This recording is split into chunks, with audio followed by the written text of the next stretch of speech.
Loop 10, Protecting.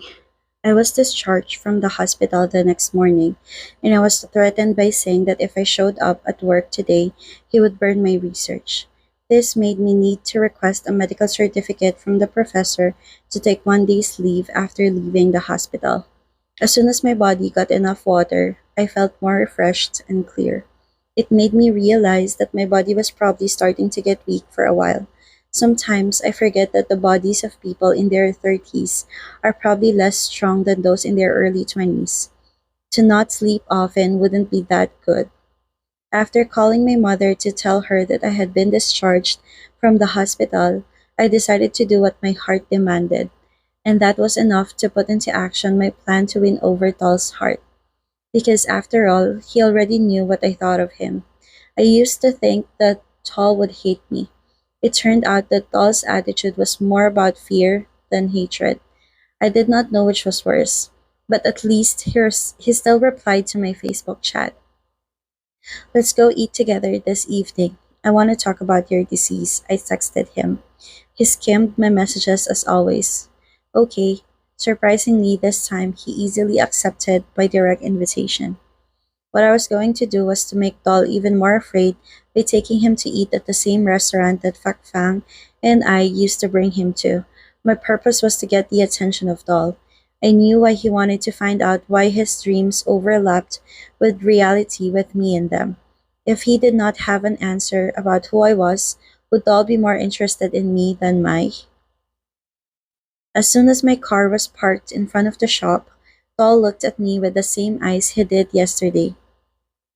Why the shop? Doll asked me curtly. I began to feel that the well mannered doll was starting to disappear. This shop is a shop of my acquaintance. The pizza here is delicious, especially the three cheese pizza. I stole a glance at Doll to see his reaction.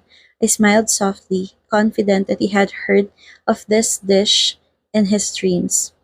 Or if you don't like this kind of food, I can take you to another restaurant. Doll stared at me hard. See, he was really interested in me. I came to this restaurant in my dreams. I pretended to be surprised.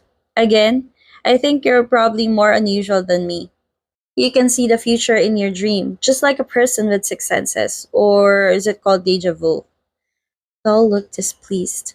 I shouldn't have made him angrier because I was worried about his heart as well. If it doesn't matter anyway, let's eat at this restaurant.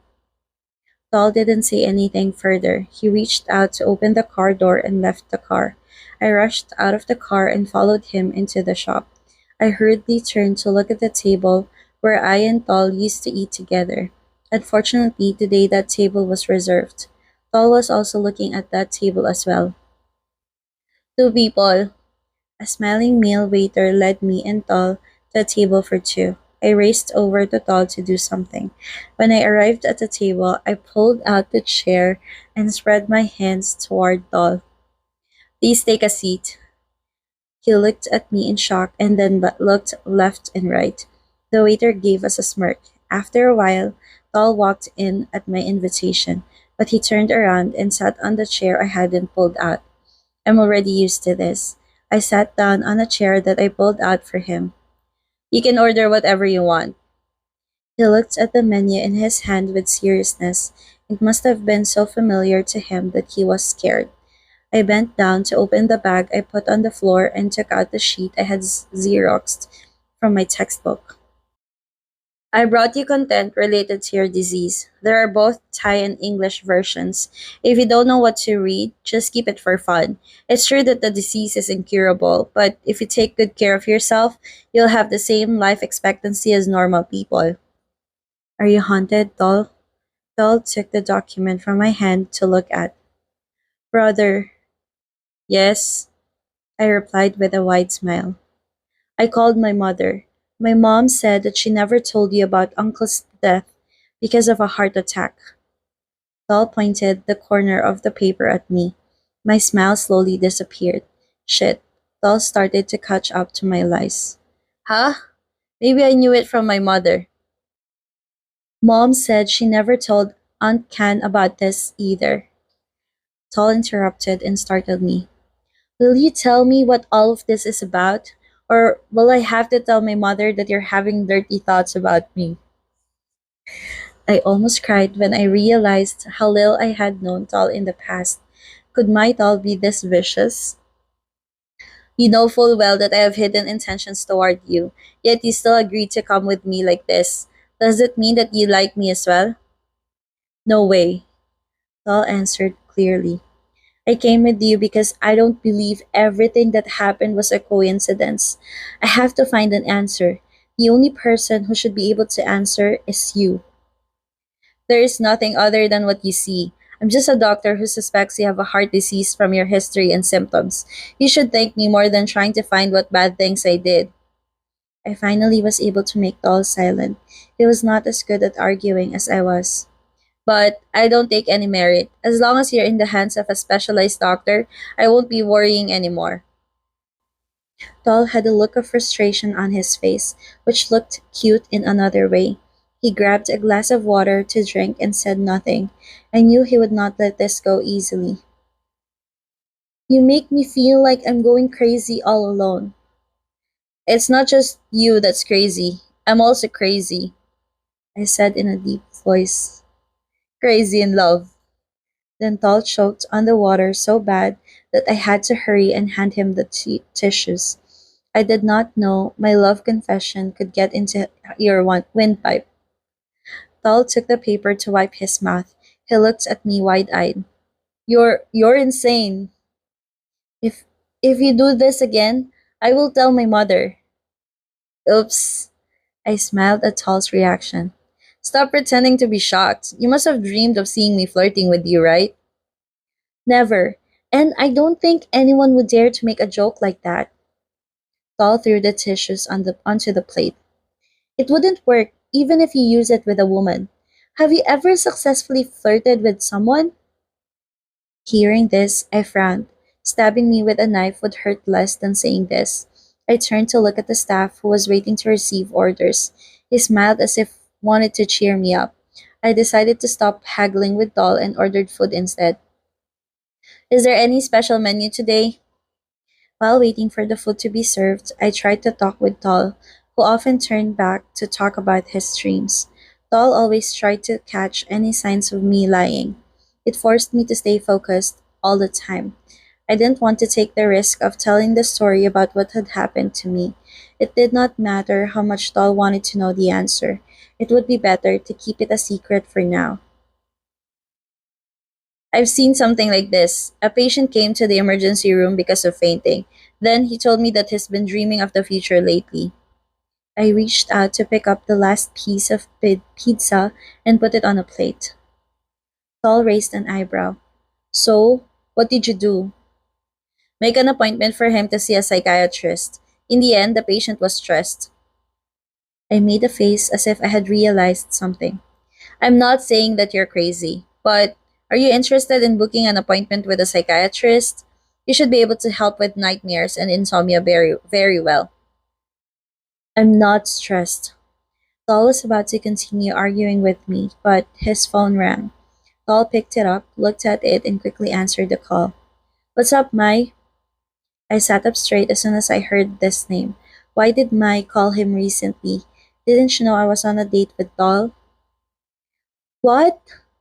Saul said in a shocked tone. Where are you? I'll go get you soon. Saul hung up the phone and looked at me with an alarmed expression. P-Team, Mai's in the emergency room.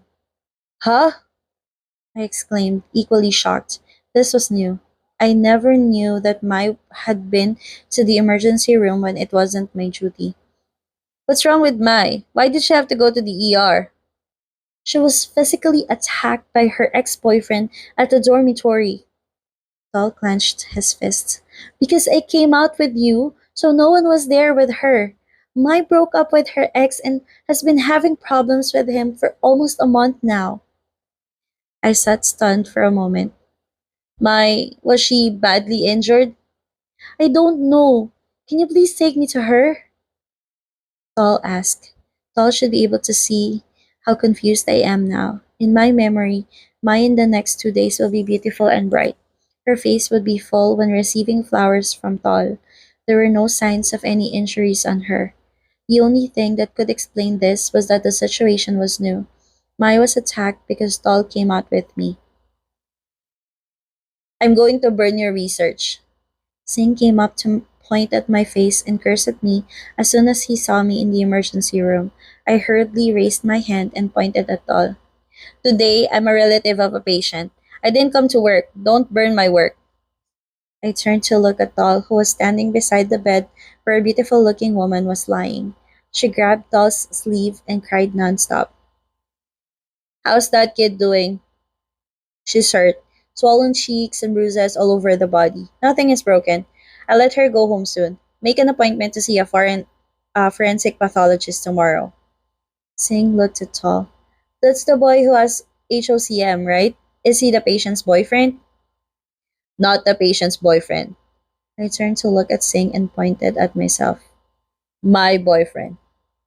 Singh blinked at me. He probably thought he heard me wrong, or that I said it wrong. You mean the patient as your girlfriend? I walked away, leaving Singh to continue to wonder. I went straight to stand beside Doll and gave Mai a smile. How are you, sister? Mike turned to look at me. Her left cheek was bruised. Her eyes were red because she was crying so hard. She only glanced at me and turned to look the other way. I could tell just by looking that she did not like me anymore. I'm okay, doctor. I looked at her with a feeling of guilt that filled my chest. If she was hurt more than this, then I would not forgive myself. Who would have known that taking Tall away from her would hurt her like this? Go back and rest a lot. My friend has prescribed painkillers for you. Also, put a cold compress on your cheeks so that they don't get swollen anymore. Thank you, Mai replied without looking at me as usual. When I stood there, it seemed like I was making the atmosphere awkward because I was like a stranger. Then I'll go to talk to the nurse over there first. I walked out of the bed area and sat in front of the computer closest to where I could hear Tall's conversation with Mai. You must tell me now who it is. This must end, Tall said to Mai in a sharp voice. This is too much. How many more times will you let yourself get hit like this? Forget it. I can't really tell you. He's the child of some powerful people. I'm afraid you'll get hurt. I don't care who it is. Tell me. Mai said something so soft that I couldn't comprehend. I secretly glanced at Tol and saw him sighing. If you don't want to tell, then you have to do as I say, Tol continued. Like we discussed last time about how we will make everyone think you're my girlfriend, so that bastard wouldn't dare to mess with you again. What? Tol, but you don't like me that way. Because you can't find someone to protect you. I'll do that until you find that person, okay? Mai was silent for a moment. Your reputation for women is already bad. If people know you date me for a short time, they'll gossip about you again. I don't care what other people think. Let's just go ahead and do this first. My eyes stared blankly at the computer screen. My hands started to tremble. I thought I knew enough about everything after going through a dozen loops, but this was the first time I had known the true story between Tol and Mai. I used to think that the feelings between these two young people were strange. I now understand where the cause of this strangeness came from. Tol did not like Mai like a lover. He just wanted to protect Mai from her troubled ex until she could find someone to do that instead. And maybe this was the reason why she seemed so interested in me in the first place, because she was hoping that I could be that person for her, including all the handsome men on her Facebook page. This situation with Mike's ex boyfriend had always played an important role, but I always chose to ignore it. Mai's ex boyfriend was the reason why Tol had to be her boyfriend.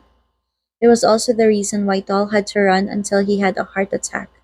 Could it be that I had been solving the wrong problem all along? Who is Mai's ex-boyfriend? I brought Tol back to the dormitory after waiting at the emergency room until Mai's father came to pick her up. Tol had a contemplative look on his face all the way here. I glanced at him from time to time before deciding to say something to resolve the silence between us. Is something wrong? I'm fine, Tall replied. What's your relationship with Mai? You look anxious about her. I asked what had been in my mind for hours. Me and Mai had been friends since childhood. Even though we studied at different places in high school, we still talked to each other all the time. Tall sighed. Because of her beauty, she had always had problems with men. I watched from afar, not knowing what to do other than to be a consultant and give as much help as I can. Then why don't you ask Mai to be your girlfriend? Because I Paul turned to look at the beautiful supercar that had just driven past. I still don't know what love is. I was stunned. When the car in front of me parked, I turned to look at Tol. Have you never had a girlfriend in the past? I knew Tol had a lot of girlfriends, but I did not want him to be any more terrified than this. I have.